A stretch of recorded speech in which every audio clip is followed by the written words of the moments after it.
Hey guys, Zelonius here. Welcome to another video on the channel. In today's video, we are doing a follow-up to yesterday's video. Yesterday's video was the best things about EAFC 24. Today's video is a bit of an easier one to make. The worst things about EAFC 24. Where do we begin? Now, as always, appreciate you guys tuning into the video. If you have any feedback, any comments about the videos, always do let me know. I appreciate it. And let me know in the comment section what is your least favourite thing or thing that you hate the most about the game this year. It doesn't have to be something that's specifically new this year. It can be something that's still in Ultimate Team, still in FIFA. I'm always interested to see what you guys have to say.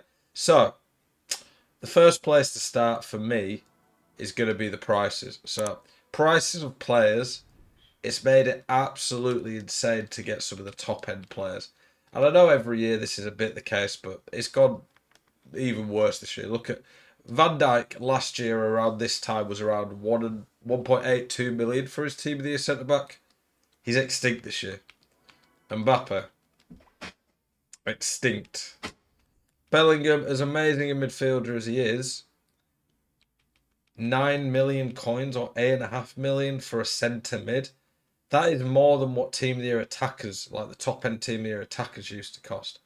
And I could do this for pretty much every promo. Like we look at Garnacho, he's an okay. Like I'm not. I want to just make it clear it's not just the team of the years that we're talking about here. Garnacho, 2 million coins, not 5.5. Shots good but not amazing. Passing's good but not amazing. Bad physical. He's obviously got some very good stats. He's got finesse, but then acrobatics useless. It's a good but far from a great top tier card, and he's ridiculously expensive. The player prices this year. Are you sick to death of getting out teamed on FC24? Want that God squad you've always been dreaming of? Check out iggm.com today. The best and most reliable place to get coins for your ultimate team. Use the link in the description and code ZEL at checkout for a 5% discount. Check out iggm.com today. In line with the fact it's near impossible, genuinely near impossible to get a very good tradable card with how bad the pack weight is, makes it so hard to obtain any of these top tier cards that it kills the game for it. That alone, honestly, the biggest reason I play the game, I think, is to try different cards out, to be able to earn rewards and be able to change my team up. And that alone, I could spend an hour talking about that on itself. Honestly, it kills the game for me and makes it really hard to enjoy it. Like if you look at my team, we'll go look at my actual team. I have so many different squads for all the videos I make. Which one is actual mine? I think it's testing. Yeah, this is my team at the moment. If you look at my team, untradeable first owners are 3, 4, 5, 6, 7, 8 of my team are untradeable first owners. And most of my subs are as well. My team is genuinely very, very good. I don't think it's hard to get a very solid to pretty very good team this year. Maybe it's easier than ever. And that in itself is a good thing. But what I always say when people say, oh, so why are you moaning about accessibility of players? Everyone has insane teams.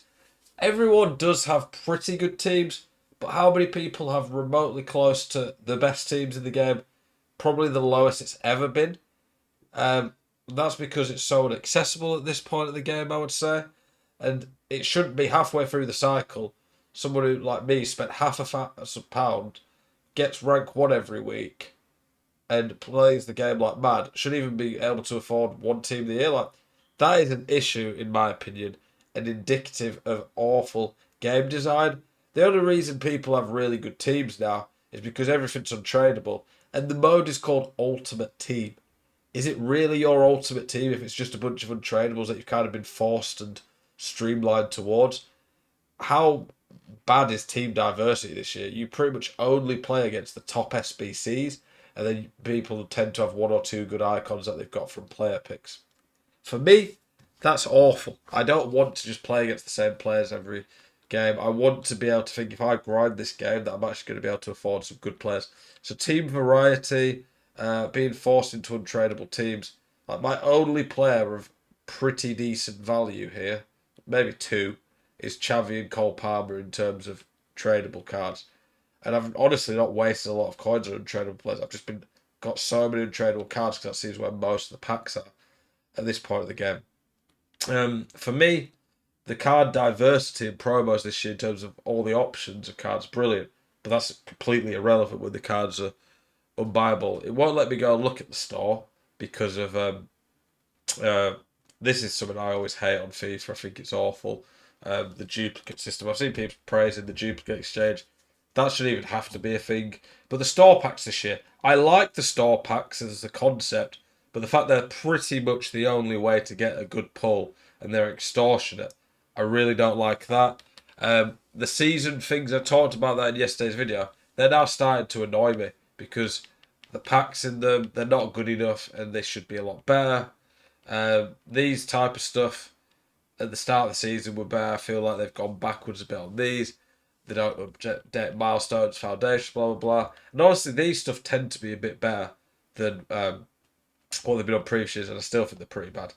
SBCs, I think they've been very hit and miss this year. There's been patches where there've been a lot of good options, and there's been patches where there's basically been no options. So it feels like EA kind of make you go a month or two where you just get stacked with untradables that you can't really use. There, they just hit you with a load of good ones in one go, which is pretty frustrating.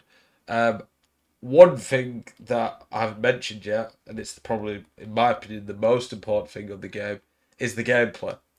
The gameplay for me this year absolutely reeks. It honks. It's probably the most inconsistent game I've ever played in terms of a FIFA game. I've made full-time content since FIFA 18. Started making content on FIFA 17. Every year, this isn't to be cocky or brag. I'm far from like a top tier pro if anymore. I was a pro player for a few years. But every year I still hit rank 1, get elite division, I get to the top end of the leaderboards on the game. That's not been any different this year. I'm not moaning about the game because I'm not good at it or I lose more. I'm still good at the game. But I just really don't enjoy the way the game plays. It feels like you really have to sweat to avoid getting rigged. And I get in a competitive game that if you play competitive mode, you should be able to have to do that. But I feel like people that I'm a lot better than, it's not just for me, it could go the other way where pros should be able to batter me because I don't play it like I used to. It feels like you can be a lot better than someone, still have a decent chance of losing on the game. Maybe some people like that, but for me, the really low skill gap in the online gameplay is awful. I'm really not a fan of how they do the patches. For me, finesse shots were in a good place. They were a bit OP in the sense of they were quite easy to score, but what I would say is I never really conceded long range finesse shots because I always marked them. I scored a lot because people didn't defend them properly. But the way the AI works on this game and the way people play, the long range finesse shots were a good option to break them down. And they've just, a lot of the patches that they've done this year, they've slightly nerfed and tuned down things, but they're still good, but they're not consistent. So you can have a game now where before, if you hit 10 finesse shots perfectly, probably 9 went in. So it was basically guaranteed if you hit it from a good spot. Now it might be 4 out of 10 go in. Whereas you could hit 5 from perfect positions and they don't go in. Then your opponent could hit 1 and theirs just happens to go in. That was a lot less likely to happen before. It just feels like the way the gameplay's gone over the last few years, it's to be more inconsistent and more likely to be able to get rigged.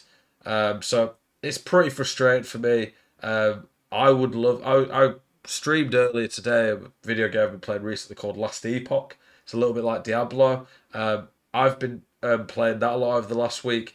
And there's about 2 million people who've bought it, I think, since it came out a week ago. And I've hit top 10 in the world on that game. And for me, consistent game, fun to play. FIFA just isn't that anymore, and I'm still going to keep making content. I'm not stopping that, but streams aren't happening as much because I'm not playing the game as much. Still, every day I log in. I'm still playing most weekend leagues. I'm still playing probably on top of weekend league 10 to 20 games a week minimum just to test out tactics. I'm not abandoning you guys. I want to make that clear. I just find this game pretty frustrating and hard to play. But I've already got a full-time job now as a college lecturer. I don't want to come home in my evenings. The only free time I get, spend hours grinding a game that for me just doesn't feel very rewarding in general. Like what I was saying was I streamed earlier playing another game, and quite a few people in the chat came in and basically reiterated that point to me. that they stopped playing the game a few weeks ago after Team of the Year, saw how unrewarded it was, and they feel better now for not playing it. And if a video game makes you feel bad, you feel toxic towards it, it's probably not healthy.